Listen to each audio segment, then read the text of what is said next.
At just a year shy of 80, Margaret Trojan is still in disbelief of the damage Sunday's tornado inflicted on her and her husband's Beaver Crossing home. Based on what remains, it's clear that what happened here was violent and dangerous. Oh, I opened up the garage door first, and I said, oh, I screamed. I said, Dick, come look. Well, all the insulation was hanging just on like a Halloween thing, you know. Most of the damage has been picked up here for the Trojans, but it will take a long time to forget about riding out the storm inside the home. Yeah, I heard it. I heard my husband say, oh, there goes the roof, and it was a big crash, just like lifted it, you know, right off, and then it went down. A horse trailer over here come from the house down there on the corner, so whatever that is, about a quarter mile. Chuck Starbuck was on the road when Sunday's twister shredded his new garage, the pieces tangled in the trees. Starbuck explains it's all about perspective in dealing with the aftermath. This whole building got blown away, and the tractor that was sitting in it was untouched. You know, the pickup that was sitting in front of the building rolled over it and destroyed it. You know, you never know. Today, emergency managers tell me the focus is clearing debris from the roads that were too crowded earlier. Now, big machinery is hard at work, all with the goal to make room for power companies to get in and work on restoring electricity. The homeowner needs to work with an electrician, and then the electrician will talk to the power company and say, this house is ready to go, and then they'll turn the power on. To say Beaver Crossing is resilient would be a cliche, but that still doesn't mean that Sunday's storm isn't taking a toll where we can't see. But it's just a lot of, you know, a lot of cleanup and a lot of heartaches. I've got numerous injured parties in courtroom 6. It sounds like something straight out of a movie. An active shooter opens fire at a local courthouse, hitting about a dozen people in the process. He or she is on the loose and nowhere to be found. Let's go. Turn left. It's the type of situation folks at the Sarpy County Sheriff's Office hope they never have to deal with, but they need to be ready. The more we train, the better prepared that we are. So in these scenarios, you're going to find actors that are shot, injured. You're going to find equipment like guns and protection. All the stuff they use in a real life situation. You may be asking yourself, all this work for just practice? We try to put as much stress on the officers as possible so that they know how their body reacts in a stressful situation.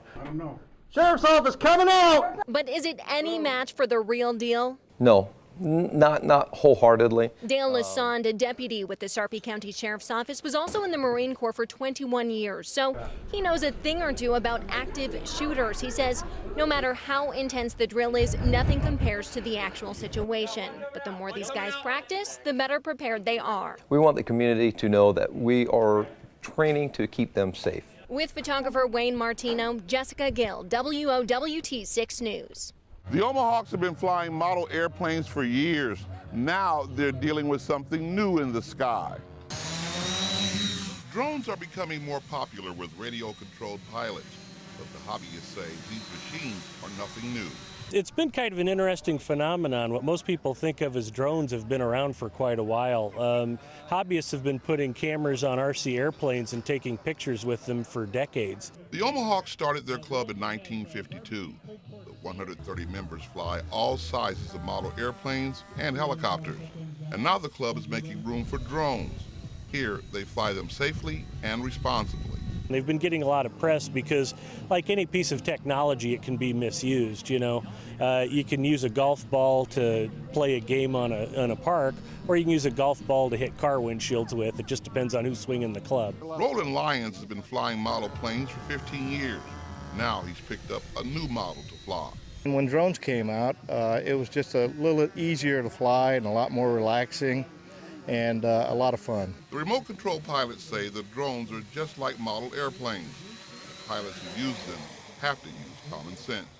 With photographer Wayne Martino, John Chapman, WOWT 6 News. When you hear a car is stolen for its parts, why is that? Well, plain and simple, a car's parts cost way more than the whole car put together. Parts that wear out the quickest or wrecked most easily are the parts that are going to be in the highest demand.